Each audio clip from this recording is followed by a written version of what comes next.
தோழிகள் அனைவருக்கும் எனது அன்பான வணக்கம். இன்றைக்கி என்ன செய்ய போகிறோம் அப்படின்னா மட்டன் கோலா உருண்டை செய்ய போகிறோம். அதுக்கு நான் 1/2 கிலோ மட்டன் வாங்கும்போதே குட்டி குட்டியாக கட் பண்ணி வாங்கியாச்சு.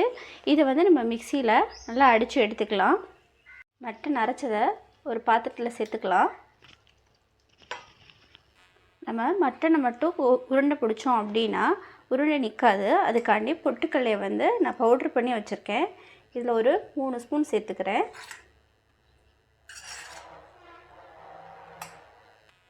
இஞ்சி பூண்டு பேஸ்ட் நான் 1 ஸ்பூன் சேர்த்துக்கிறேன். மல்லித்தலை சேர்த்துக்கலாம். ஒரு பெரிய வெங்காயம் கட் பண்ணி வச்சுருக்கேன், அதையும் சேர்த்துக்கலாம். 1/2 ஸ்பூன் ஜீரகத்தூள் சேர்த்துக்கலாம். 1/2 ஸ்பூன் சோம்புத்தூள் சேர்த்துக்கலாம்.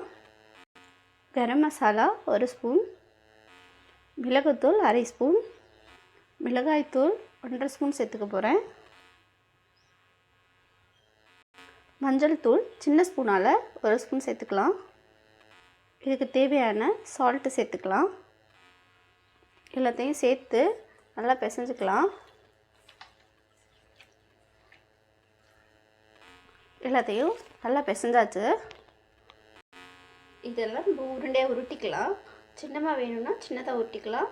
உங்களுக்கு சைஸ் பெருசாக வேணும்னா பெருசாக உருட்டிக்கலாம்.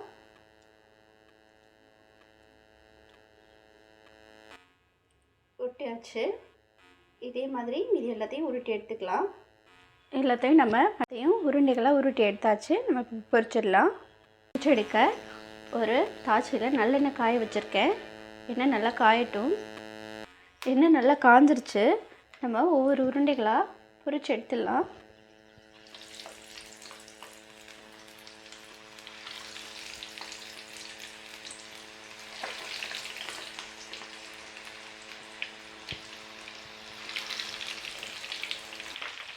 மட்டன் உருண்டைகள்லாம் வெந்துருச்சு. நான் எடுத்துடலாம். எல்லாத்தையும் எடுத்தாச்சு. நம்மளோட மட்டன் கோலா உருண்டை சூப்பராக ரெடி ஆயிடுச்சு. ரொம்ப டேஸ்டியாக இருக்கும். என்னோடய வீடியோவை முழுமையாக பார்த்ததுக்கு ரொம்ப நன்றி. நம்ம சேனலில் உள்ள எல்லா வீடியோஸையும் பாருங்கள். பிடிச்சிருந்தது அப்படின்னா லைக் பண்ணுங்கள், ஷேர் பண்ணுங்கள், மறக்காமல் சப்ஸ்கிரைப் பண்ணுங்கள். நன்றி.